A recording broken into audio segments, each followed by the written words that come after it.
Hello student, welcome to year class. વિદ્યાર્થી મિત્રો, આજનો લેક્ચર એટલે ખૂબ જ અગત્યનો લેક્ચર કે જેની અંદર આપણે જોવા જઈ રહ્યા છીએ તત્વની ઇલેક્ટ્રોન રચના અને આવર્ત કોષ્ટક. હવે ઇલેક્ટ્રોન રચના વિશે તમે ઓલરેડી સમજી ગયા છો, કેમ કે ચેપ્ટર નંબર 2ની અંદર તમે ઇલેક્ટ્રોન રચનાની પણ બાબત સમજી ચૂક્યા છો. કઈ રીતે કોઈ કક્ષક ભરાય છે અને એ કક્ષક પછી કઈ કક્ષક ભરાશે, કેમ કે અલગ અલગ સાયન્ટિસ્ટ દ્વારા અલગ અલગ કોન્સેપ્ટો રજૂ થવા પામ્યા અને એ કોન્સેપ્ટો તમે સમજ્યા. તો એ બધા જ કોન્સેપ્ટ નો કે તમે જાણો છો અને એ તમે ભલીભાકી રીતે રિમેમ્બર કર્યા પણ હશે. હવે આવુબાવનો સિદ્ધાંત હોય કે પોલીનો સિદ્ધાંત હોય, બધા જ તમને આઈ થિંક સો કે તમને હવે સમજાઈ ગયા છે. એટલે તે જ કોન્સેપ્ટને ફરી એકવાર આપણે વાગોળવાનો છે, કેમ કે આપણે ઇલેક્ટ્રોન રચનાની જ્યારે પણ વાત કરીએ ત્યારે એ જ સાયન્ટિસ્ટોને યાદ કરવાની જરૂર પડશે. અને કઈ રીતે આખું આવર્ત કોષ્ટક રચાયું છે, કઈ રીતે તેની પેટર્ન તૈયાર થાય છે. આવર્ત કોષ્ટક તમારી સાપેક્ષ રજૂ કરું તો આવર્ત કોષ્ટકની રચના કંઈક આપણે આ રીતે વારંવાર આપણી સાપેક્ષ રજૂ કરીએ છીએ.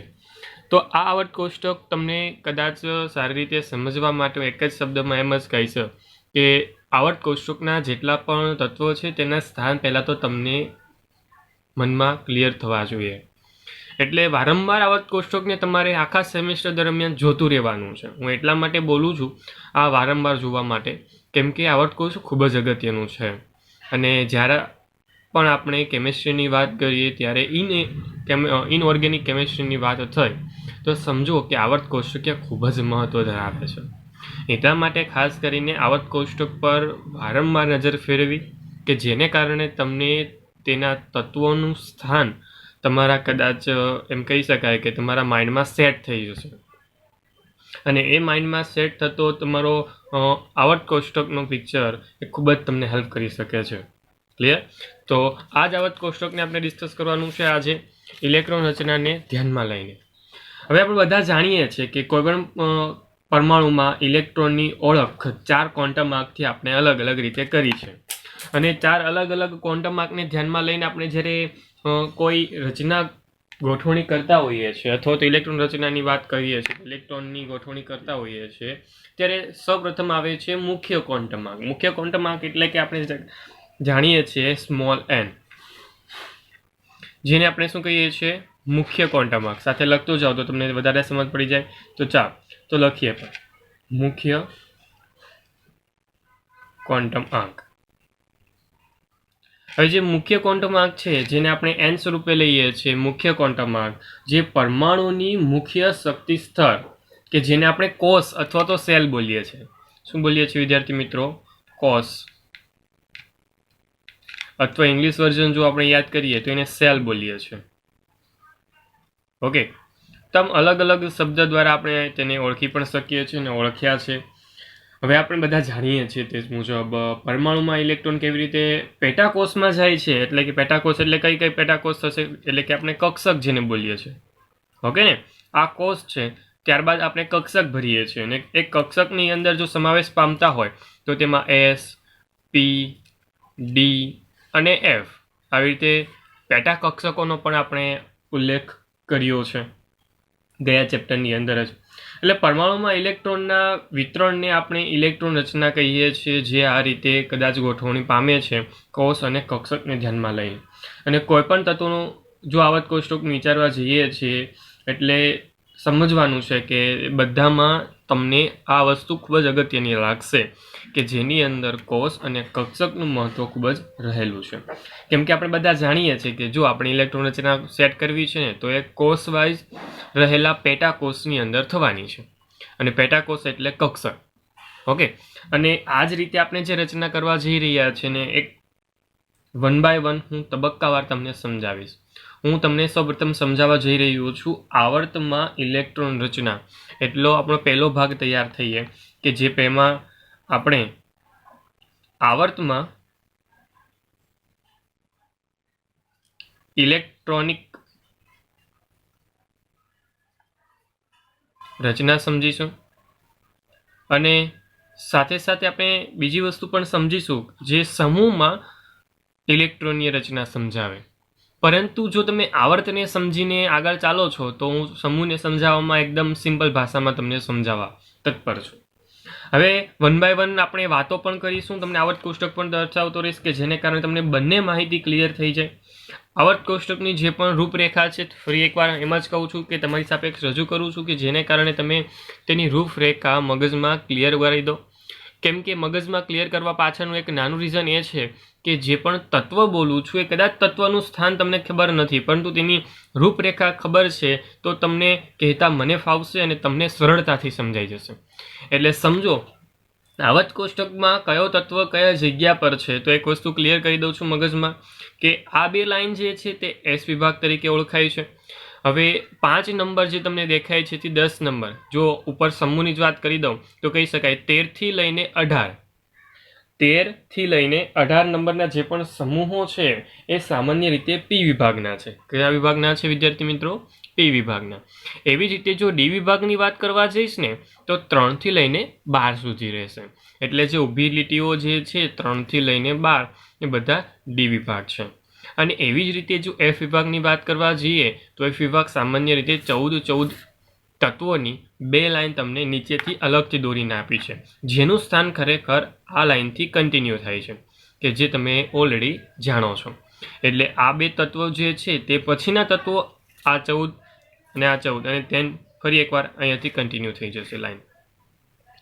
એટલે સમજવા જઈએ ને તો આ 14 તત્વો આ તત્વોના સ્થાન પર છે.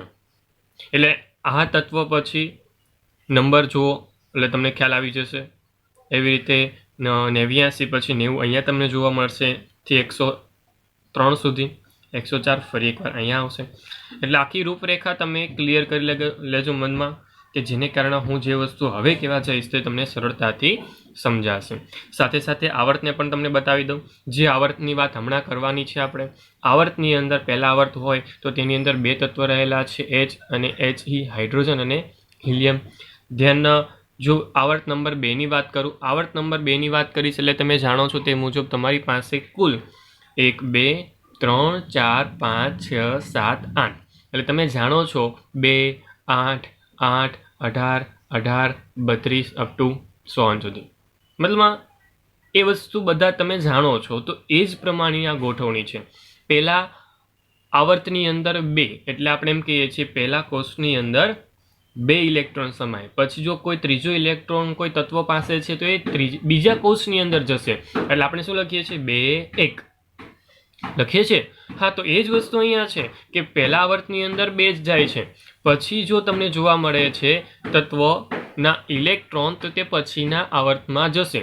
કેમ કે કદાચ જે ગોઠવણી છે તે પણ તમને તેવી જોવા મળશે. જો 2 પછી 1 2 3 4 5 6 7 8 એટલે બીજા આવર્તમાં 8, પછી ફરી એકવાર 8, પછી તમને આ જોવા મળશે 18, ફરી એકવાર 18 અને 6 નંબર જ્યારે જશે એટલે આ 14 એક્સ્ટ્રા એડ થશે એટલે આ 6 નંબરમાં કુલ ટોટલ સંખ્યા થશે 32. આ 18 જેમના તેમ પ્લસ 14 આ તૈયાર થશે. ઓકે, એટલે થશે 32. અને જ્યારે 7 નંબરમાં આપણે કોઈ સ્પેસિફિક સંખ્યા બોલી નથી શકતા એનું નાનું રીઝન એ છે કે જે પાછળના તત્વો છે એ યોગ્ય રીતે પરિપૂર્ણ થયા નથી. ઓકે, ચાલો તો એ જ વસ્તુને ફટાફટ આપણી નજરમાં લઈએ. ફટાફટ તે બધી વસ્તુને સમજવાની છે અને બધી જ વસ્તુ ખાસ કાળજીપૂર્વક આપણે સમજતા જઈશું અને બધી વસ્તુને ખરેખર મગજથી યાદ રાખવાની છે. એટલા માટે બોલું છું કેમ કે પિરિયોડિક ટેબલનું જ્યારે પણ મહત્ત્વ આવશે ત્યારે ખૂબ જ મહત્ત્વ અગત્યનું રહેલું છે. ચાલો તો આવર્તમાં ઇલેક્ટ્રોન રચના શરૂઆત કરીએ.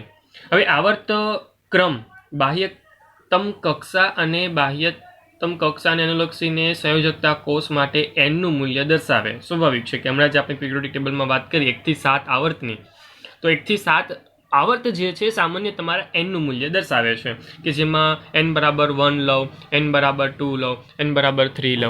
એટલે આ આવર્ત તમને દર્શાવેલા છે ઇનડાયરેક્ટલી. ક્લિયર? ચાલો તે વસ્તુ મગજમાં ક્લિયર કરતા જજો. સાથે હું રાખું છું તમને થોડુંક બતાવવા માટે. હવે આ બધું જ આપણે જાણીએ છીએ એટલા માટે 1 બાય 1 સ્ટેપ બાય સ્ટેપ જ જઈશ, કોઈ પ્રકારનું સ્કીપ કર્યા વગર.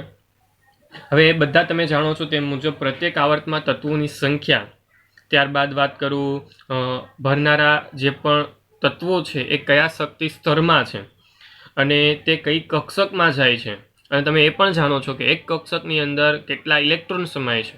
આ બધી જ વસ્તુ તમને ખ્યાલ છે. તો એ પ્રમાણે હું આગળ ચાલું તો હું લઉં સામાન્ય રીતે n બરાબર 1 હવે n બરાબર 1 હોય તો બાકીના જે પણ ક્વોન્ટમ આંક છે તેના મૂલ્ય શું થાય એ બધી વસ્તુ તમે જાણો છો. જો પ્રથમ આવર્ત એટલે કે n બરાબર 1 થી શરૂઆત કરું તો નીચલા સ્તરમાં 1s એટલે કે 1s આ પહેલી કક્ષક ભરાવાની શક્યતા છે, બધા તમે જાણો છો.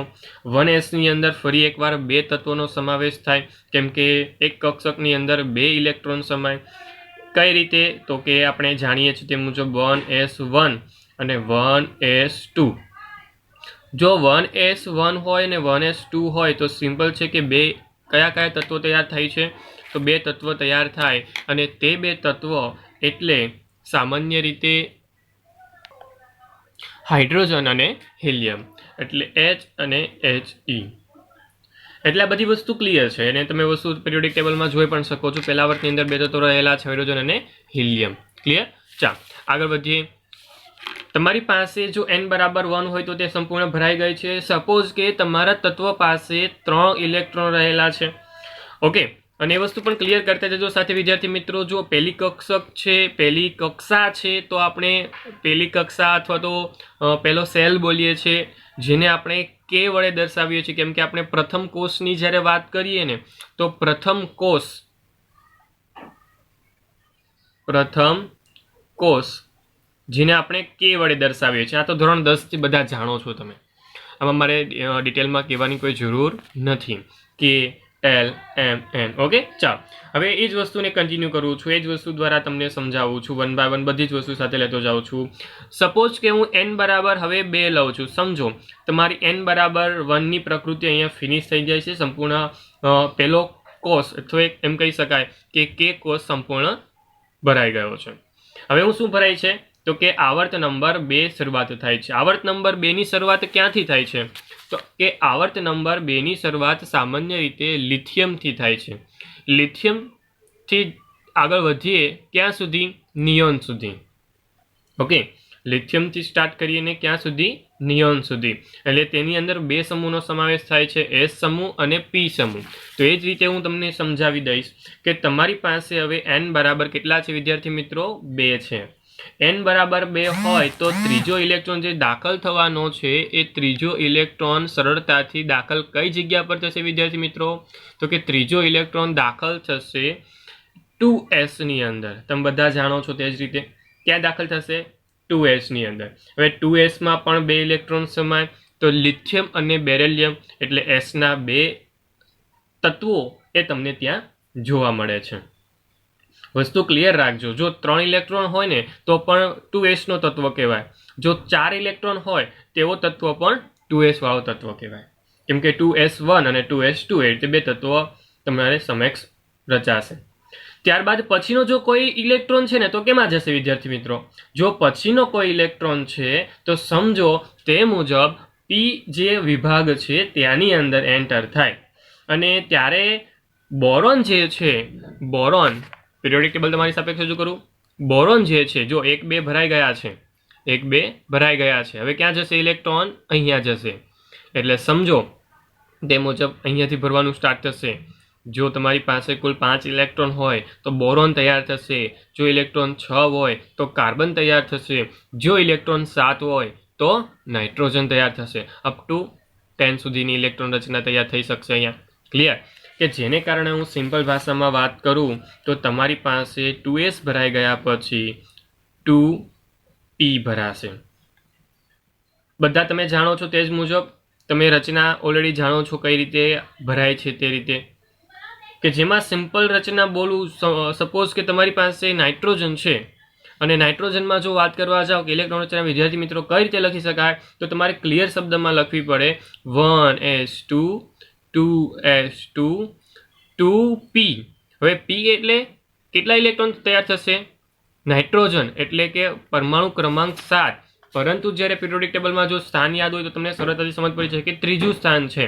એટલે નાઇટ્રોજનની અંદર તમારા p કક્ષકના 3 ઇલેક્ટ્રોન જોવા મળશે, અને સરળતાથી તમને સમજ પડી જશે કે અહીંયા ત્રીજો ઇલેક્ટ્રોન p કક્ષકમાં ગયેલો છે. એટલે સરળતાથી કહી શકાય છે કે જ્યારે તમે s કક્ષકની વાત કરો છો તો તેની અંદર લિથિયમ અને બેરિલિયમ આ બે તત્વો એસના છે, જ્યારે બોરોનથી લઈને નિયોન સુધીના તત્વો એ 2p ના છે, કે જેથી તમે સરળતાથી સમજી શકો છો. હું જો કોષની વાત કરું તો વિદ્યાર્થી મિત્રો આ બીજો કોષ તૈયાર થશે ને, જેમ અહીંયા કે કોષ છે તો કે પછી એલ આવશે, એટલે સમજો તો આ બીજો કોષ સંપૂર્ણ ભરાણો કે જેમાં કુલ 8 ઇલેક્ટ્રોન ગયા. જો નિયોન સુધીની વાત કરું ને એટલે નિયોનની અંદર કુલ 10 ઇલેક્ટ્રોન આવી જાય, એટલે 2 8 એટલે કુલ થઈ જાય 10. ક્લિયર? તો આમ તમારી સાપેક્ષ રજૂ કરવામાં આવેલી બાબત તો આઈ થિંક શું કે ક્લિયર તમારા મગજમાં થવી જોઈએ અને મગજમાં ક્લિયર થાય જરૂરી છે. તો એ બાબતને ખાસ કાળજીપૂર્વક તમે સમજી અને તમે સમજ્યું કે લિથિયમથી લઈને નિયોન સુધીની જે બાબત રચનામાં દર્શાવું છું તો એ બાબત એટલે કે 2 ઇલેક્ટ્રોન અહીંયા અને 6 ઇલેક્ટ્રોન અહીંયા, એટલે બીજા કોષ એલ કોષની અંદર સરળતાથી કેટલા ઇલેક્ટ્રોન સમાયા? 8. ફક્ત ને ફક્ત જો આની વાત કરું તો તેની અંદર ઇલેક્ટ્રોન રચનાને ધ્યાનમાં લઈશ તો ફક્ત લેવાશે 1s2, પરંતુ એલ કોષની વાત કરીશ ને તો તેની અંદર આવશે 2s2 2p6. સમજાયું? 6 + 2 8, કે કોષની અંદર ફક્ત 2. હવે કક્ષાને ધ્યાનમાં લઈને મેં વાત કરી. ક્લિયર? ચાલો વિદ્યાર્થી મિત્રો આગળ તરફ વધીએ. આગળ તરફ વધવે એટલે સામાન્ય રીતે n = 3 તરફ વિચારું. સપોઝ કે n = 3 હોય. ચાલો n = 3 ની શરૂઆત કરીએ એટલે પહેલો તત્વ તમારી સાપેક્ષ રજૂ થશે એ છે સોડિયમ. કયો તત્વ છે? સોડિયમ. સોડિયમ તત્વથી શરૂઆત થાય છે, 3s કક્ષક ભરાશે એટલે 3s કક્ષક ભરાય એટલે 2 ઇલેક્ટ્રોન અહીંયા સમાવેશ પામ્યા. ત્યારબાદ p કક્ષકની વાત થશે એટલે 3p કક્ષક અહીંયા આવશે. 3p કક્ષક એલ્યુમિનિયમથી સ્ટાર્ટ થશે અને આર્ગોન સુધી ભરાશે, અને આર્ગોન એટલે કે સોડિયમથી લઈને આર્ગોન સુધીના કુલ 8 ઇલેક્ટ્રોન અહીંયા તમારી સાપેક્ષ રજૂ થશે. એટલે હું સિમ્પલ ભાષામાં લખી દઉં પિરિયોડિક ટેબલના ભાગ સ્વરૂપે સમજાવવાની બાબતમાં કે તમારી પાસે અહીંયા 3s અને 3p કક્ષક ભરાવાની છે. અને તત્વનું જો સ્થાન લખતો હોઉં તો ડાયરેક્ટ ટૂંકમાં જ લખું તો એમ કહી શકાય કે સોડિયમ એટલે કે પહેલો તત્વથી લઈને આર્ગોન એટલે કે છેલ્લો તત્વ. આમ કુલ એટલા તત્વો તમારી સાપેક્ષ ભરાવાના છે. હા, હું ટૂંકમાં લખવા જતો હોઉં કે આમાં કોષ પ્રમાણે ઇલેક્ટ્રોન રચના શું આવે, તો કોષ પ્રમાણે જો ઇલેક્ટ્રોન રચના લખતો તો લખાશે 3s2 3p6. ક્લિયર? તો આમ તમે સરળતાથી સમજી શકો છો. ચાલો હું n = 4 લઈ લઉં. n = 4 લઈ લઉં. n = 4 જો તો વિદ્યાર્થી મિત્રો ક્યાંથી સ્ટાર્ટ થાય છે? n = 4 નું શરૂઆત કરું એટલે તમે જાણો છો તે મુજબ પોટેશિયમથી સ્ટાર્ટ થયું. એટલે પોટેશિયમથી સ્ટાર્ટ કરવા જઈએ તો પહેલાં તો પોટેશિયમ એટલે કે S વિભાગના 2 તત્વો પોટેશિયમ અને કેલ્શિયમ 2 તત્વ ભરાયા. હવે 4s કક્ષક ભરાઈ જાય એટલે સામાન્ય રીતે અહીંયા ખૂબ જ અગત્યની વાત એ છે કે ત્યાં સીધું 4p નથી ભરાતો, તેની વચ્ચે એક શક્તિને ધ્યાનમાં લઈને આવતો એક કક્ષક છે, એ છે ડી કક્ષકનો 3d. કયો આવે છે વિદ્યાર્થી મિત્રો? આ જે પહેલી લાઈન છે તે વિદ્યાર્થી મિત્રો ખાસ યાદ રાખજો, ડી કક્ષક છે પરંતુ એ 3d છે, 4d નહીં. ખાસ કાળજીપૂર્વક સમજજો, શક્તિસ્તરને ધ્યાનમાં લઈને આપણે કામકાજ કરવાનું છે.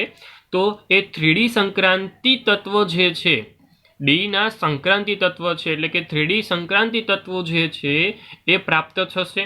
અને સ્કેન્ડિયમથી લઈને લાસ્ટ તત્વ ઝિંક સુધીના તત્વો ત્યાં ભરાશે. અને ધેન પછીના બાબત જો ચર્ચામાં લઉં તો એમ કહી શકાય છે કે પછીથી પી કક્ષકની વાત કન્ટિન્યુ થશે અને પી કક્ષકમાં ઇલેક્ટ્રોન જવાનું સ્ટાર્ટ થાય અને ક્રિપ્ટોન સુધી એટલે કે છેલ્લો ઇલેક્ટ્રોન જો પી કક્ષકનો હોય તો તે ક્રિપ્ટોનમાં જશે. ક્લિયર? તો આમ તમારી સાપેક્ષ 3 શક્તિને ધ્યાનમાં લઈને કક્ષકો ભરાય. કઈ કઈ કક્ષકો તો લખી શકાય, ખાસ કાળજીપૂર્વક સમજજો. 4s ધેન પછી શું આવે છે?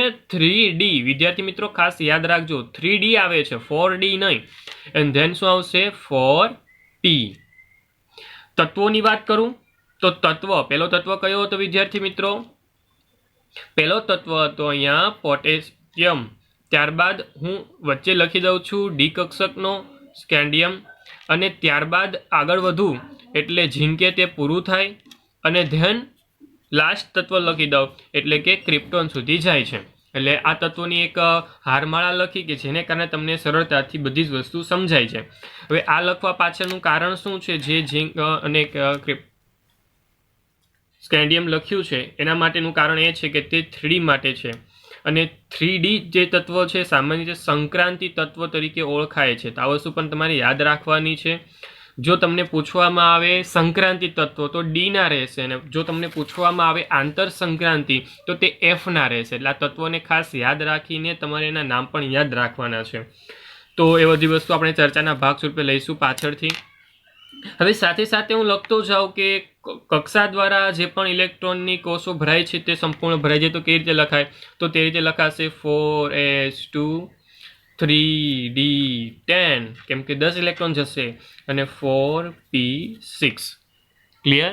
ડન? સમજાયું? ચાલો આગળ વધીએ.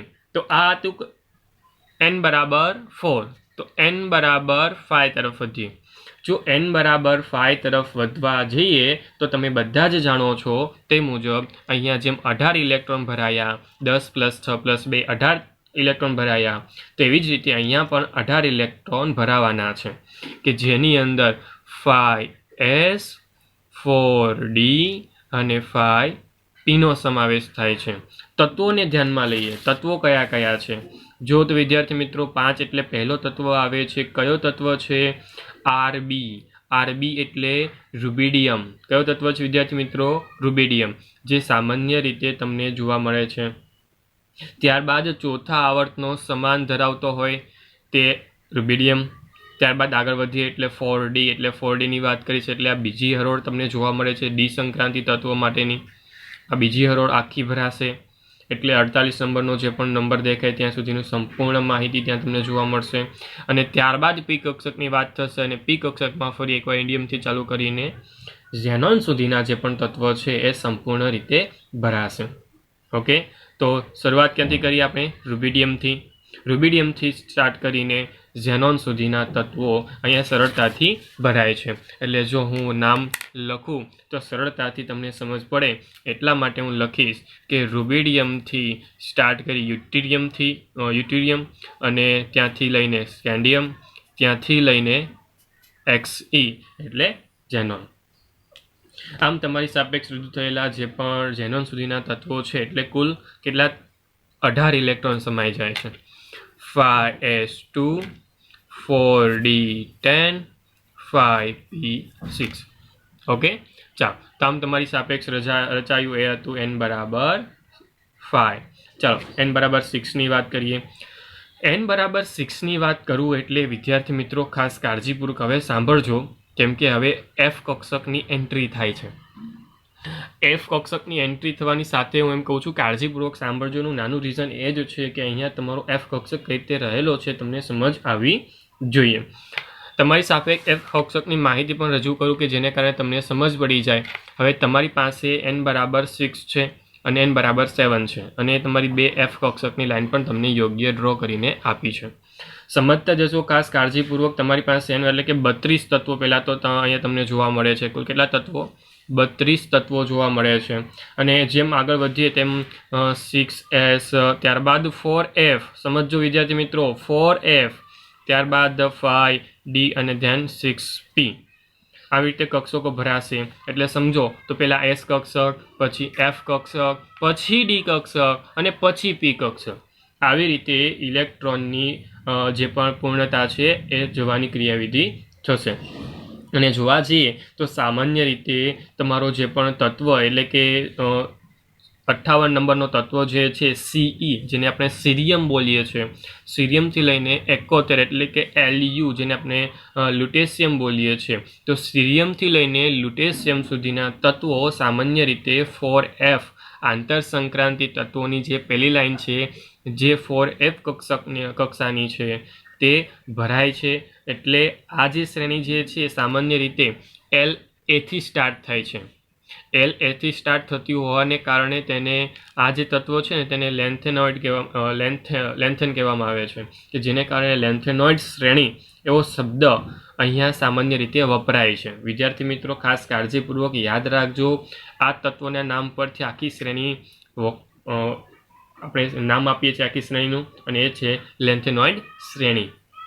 ઓકે વિદ્યાર્થી મિત્રો, તો આઈ થિંક સો કે તમને સમજાયું કે જે સંક્રાંતિ શ્રેણી છે તે સંક્રાંતિ શ્રેણીના નામ તરીકે પણ ઓળખી શકાય, અથવા તો લેન્થેનોઇડ શ્રેણી તરીકે આ પેલી યલો કલરની જે શ્રેણી તમને જોવા મળે છે એ તમને ઓળખાય છે. હું એવી જ રીતે સાથે સાથે વાત કરી દઉં છું n=7ની, કે જેને કારણે તમે સરળતાથી એકબીજાની સાથે જ સમજી શકો. તો છઠ્ઠા આવર્તની સમાન જ આ બધી વસ્તુ તમને જોવા મળે છે. અહીંયા 32 તત્વો છે, હું લખી નથી શકતો, એનું નાનું રીઝન મેં તમને દર્શાવી દીધું તે છે. હવે સાથે સાથે વાત કરું તો કક્ષકની, તો અહીંયા 7s કક્ષક ભરાશે, અહીંયા 5f કક્ષક ભરાશે, 6d અને એવી રીતે 7p કક્ષક ભરાવાની છે. દેટ મીન્સ કે તમારી સાપેક્ષ રજૂ થયેલી એ બાબતમાં સામાન્ય રીતે 7p સુધીની ઇલેક્ટ્રોન રચના તમારી સાપેક્ષ રજૂ થાય એટલે આ જે આવર્ત કોષ્ટક તમારું આધુનિક આવર્ત કોષ્ટક છે સંપૂર્ણ રીતે પૂર્ણ થાય, જેમાં પણ ક્લિયર શબ્દમાં s કક્ષક, ધેન f કક્ષક, then t and then p. પરંતુ આ પીના પાછળના તત્વો જે અમુક તત્વો એવા છે કે જે સામાન્ય ચર્ચાના ભાગ સ્વરૂપે હજી પણ ચર્ચવામાં આવે છે સાયન્ટિસ્ટો દ્વારા, તેની સંપૂર્ણ માહિતી મળી નથી, પરંતુ તેની પોસિબિલિટી છે, અથવા તેમ કહી શકાય કે તેનું સ્થાન યોગ્ય રીતે ત્યાં જ રહેવાનું છે, પરંતુ તેની પૂર્ણ માહિતી ન હોવાને કારણે આપણે તેને ભણતા નથી. ઓકે, પરંતુ વિદ્યાર્થી મિત્રો ખાસ પણ યાદ રાખવાનું છે, જેમ આપણે વાત કરી તેમ મુજબ તમારી પાસે 89 નંબરનું જે પણ તત્વ છે એક્ટિનિયમ, કે જેના પરથી આપણે એક્ટિનોઇડ શબ્દ લાવ્યા છીએ, એક્ટિનોઇડ શ્રેણી એમ બોલીએ છીએ, એક્ટિનોઇડ શ્રેણી અથવા જે પણ આંતર સંક્રાંતિ શ્રેણી છે તેની બીજી શ્રેણી તરીકે આપણે ઓળખી શકીએ છીએ. આમ 4f અને 5f આંતર સંક્રાંતિ શ્રેણીઓને જ વાત કરીએ છીએ યોગ્ય રીતે. તો તમને 4f અને 5f ના રૂપમાં તમને d એટલે કે આંતર સંક્રાંતિ તત્વો પણ તમને અહીંયા જોવા મળે છે. એટલે સમજો કે 89 પછીના જે પણ 5f કક્ષક ધરાવતા ભરાવાનું કારણ 5f આંતર સંક્રાંતિ શ્રેણી પ્રાપ્ત કરવા સાથે સંકળાયેલું છે, અને જેને એક્ટિનોઇડ શ્રેણી તરીકે આપણે ઓળખીએ છીએ. ઉપરની શ્રેણીને લેન્થેનોઇડ શ્રેણી, નીચેની શ્રેણીને એક્ટિનોઇડ શ્રેણી, એ રીતે નામ પણ તમારે યાદ રાખવાના થશે. એટલે 4f અને 5f આંતર સંક્રાંતિ શ્રેણીઓનું ભાગ છે, અને તે આવર્ત કોષ્ટકનો મહત્વના તત્વોનો ભાગ છે, પરંતુ આપણે તેને બહારના ભાગ તરીકે દર્શાવીએ છીએ, કેમ કે 1 થી 14 તત્વો મતલબમાં 58 થી લઈને 71 સુધીના અને 90 થી લઈને 103 સુધીના તત્વો અહીંયા એક સ્થાનમાં દર્શાવવા પોસિબલ નથી. અને જ્યારે શક્તિના ભાગ સ્વરૂપે આપણે જોવા જતા હોઈએ તો શક્તિના ભાગ પ્રમાણે આપણે આખું આવર્ત કોષ્ટક રચના કરતા હોઈએ છીએ, તો એક સ્થાને હોય એ દર્શાવવું જરૂરી બનતું નથી, એટલા માટે કદાચ એને બહારનું સ્થાન આપ્યું છે. તો આખા જ આવર્ત કોષ્ટકમાં જ્યારે વાત કરવા જઈએ ત્યારે બધાના એક ચોક્કસ બંધારણો છે, તેના એક ચોક્કસ ગુણધર્મ છે, જેને આપણે આવર્તના ભાગ સ્વરૂપે એટલે કે શક્તિના ભાગ સ્વરૂપે જોયો. પરંતુ વિદ્યાર્થી મિત્રો અહીંયા તમને અલગ અલગ કક્ષકોની ચડતો ક્રમ ઉતરતો ક્રમ પૂછવામાં આવે છે, અને એક કક્ષાનો ચડતો ઉતરતો ક્રમ તેની શક્તિને આધારે નક્કી થતો હોય છે. તો એ તમને સમજ હોવી જોઈએ કે કેની શક્તિ વધુ છે અને કોની શક્તિ ઓછી છે. એ તમને કદાચ પિરિયોડિક ટેબલમાં કયા ઇલેક્ટ્રોન પહેલાં જાય છે, કયો ઇલેક્ટ્રોન પછી જાય છે, તેની શક્તિને આધારે તમે સમજી ગયા હશો. વિદ્યાર્થી મિત્રો સાથે સાથે વાત કરું તો ઊભી શ્રેણીની વાત કરીશ, એટલે કે ઊભા સમૂહની વાત કરીશ. હવે ઊભા સમૂહમાં વાત ક્લિયર છે.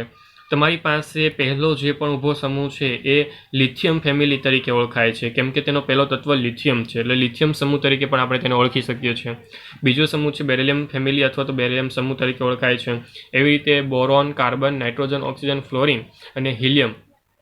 તો પહેલા તત્વની જે પણ શ્રેણીની વાત કરું તો એ મુજબ તમને પહેલા તત્વને ધ્યાનમાં લઈને તેના સમૂહ અથવા કહી શકાય આખી આ જે હરોળ છે, ઊભી આખી હરોળ છે, તેને બોરોન ફેમિલી કહેવાય છે, કે જેમાં બોરોનથી લઈ સ્ટાર્ટ કરીએ તો નીચેના સુધીના તત્વો સમાવેશ પામતા હોય છે. જો આ કાર્બન ફેમિલીની વાત કરું તો ઉપરથી લઈને નીચે સુધીના બધા તત્વો સમાવેશ થશે. એટલે ફ્લોરિનની વાત કરું તો અહીંયાથી લઈને અહીંયા સુધીના એમ. એટલે સિમ્પલ ભાષામાં વાત કરું તો ઉપરથી જે પણ તત્વો સ્ટાર્ટ થાય છે તેના નામ પરથી એક ફેમિલી સમૂહ એમ તૈયાર કરવામાં આવે છે.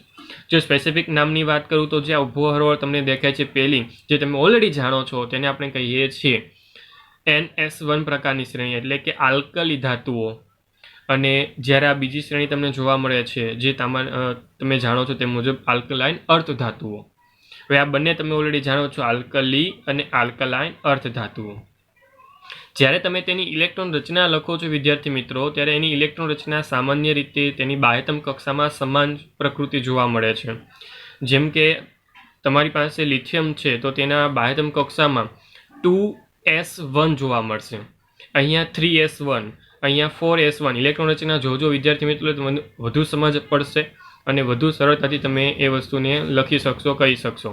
ચાલો, તમારી સાપેક્ષ ઇલેક્ટ્રોન રચનાથી દર્શાવેલું એ ભાગત ક્લિયર એનસીઆરટી ટેક્સ્ટબુકમાંથી રજૂ કરું કે જેને કારણે તમે વધુ સરળતાથી સમજી શકો.